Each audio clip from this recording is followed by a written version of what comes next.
So good morning मित्रांनो. बरेच जण म्हणतात की नावात काय आहे, तर किल ही जी मूवी आहे तिच्या नावातच सर्व काय आहे, किल, मारणे.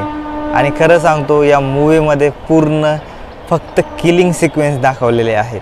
1 तास 40 मिनिटाची ही जी मूवी आहे त्यामध्ये फक्त आणि फक्त फायटिंग सीन आपल्याला ॲक्शन बघायला भेटेल. जर आणि ॲक्शन आहे, ॲक्शन डिरेक्टर जो आहे त्या मूवीचा त्याने सायमल्टेनियसली वॉर आणि फायटर या दोन्ही मूवींचं पण ॲक्शन डिरेक्शन त्यानेच केलेलं आहे.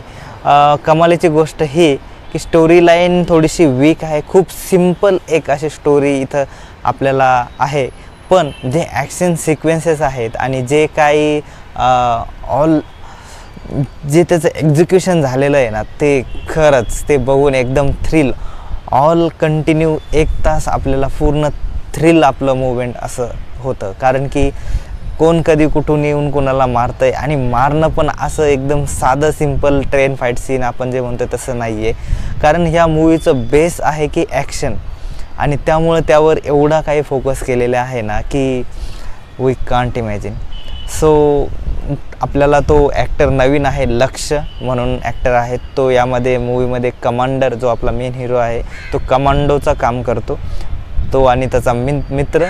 ही एक ओव्हरऑल पूर्ण फिल्म ही एका ट्रेनमध्येच शूट झालेली आहे. म्हणजे कमाल आहे ना की ट्रेन टू बुसान ज्या अशा काही मूवीज आपण बघितलेल्या आहेत की ज्या पूर्ण ट्रेनमध्ये शूट केलेल्या आहेत, पण ते एक थ्रिल त्या शेवटपर्यंत टिकवतात. म्हणजे बघा ना की किती लेवलपर्यंतचे ॲक्शन, किती वेगवेगळ्या तरीकेने आपण ती ॲक्शन एका फक्त ट्रेनमध्ये आपण दाखवू शकतो. तर अशा वेगवेगळ्या टाईपचे किलिंग्स यामध्ये दाखवलेले आहेत. जास्त काही सांगायचं तर नाही आहे, पण या मूवीकडून म्हणजे तुम्ही जर थ्रिलर किंवा, आणि ही मूवी खूप डेंजर मूवी असू शकते. तुम्ही तुमच्या आईवडिलांसोबत, लहान भावासोबत 18+ ही मूवी आहे कारण की एवढं काही यामध्ये काय म्हणतात ना की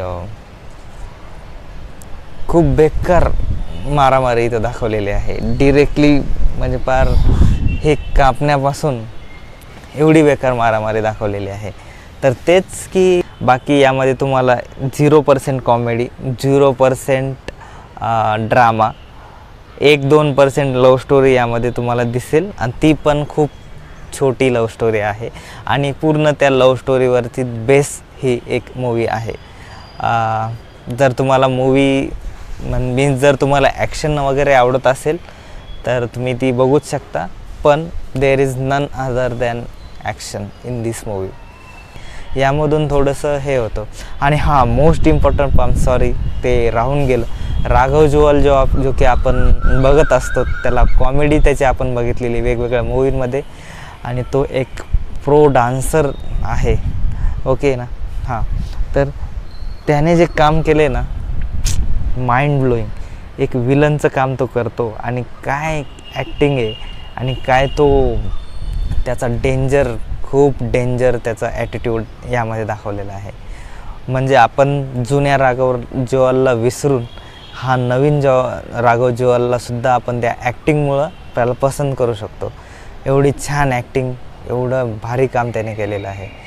लिटरली असं त्याला बघायची इच्छा नाही होते विलन म्हणून, एवढं डायरेक्टली किलिंग्स वगैरे करताना, पण ठीक आहे, एक नवीन रूप त्याचं आपल्याला बघायला भेटलं, आणि त्याने ते एकदम प्रॉपर निभावलं. कमांडो म्हणून आपला जो हिरो आहे त्यानेही खूप सुंदर काम केलेलं आहे. एकदम ॲक्च्युअली आपल्याला फील होतं, म्हणजे action sequence is the best ever. खरंच सांगतो, खूप भारी आहे. सो बघा, ॲक्शन लवर असेल तर तुम्ही नक्कीच जाऊ शकता. चलो निकलता हूँ मैं, बाय बाय, ऑफिस का टाइम हो रहा है.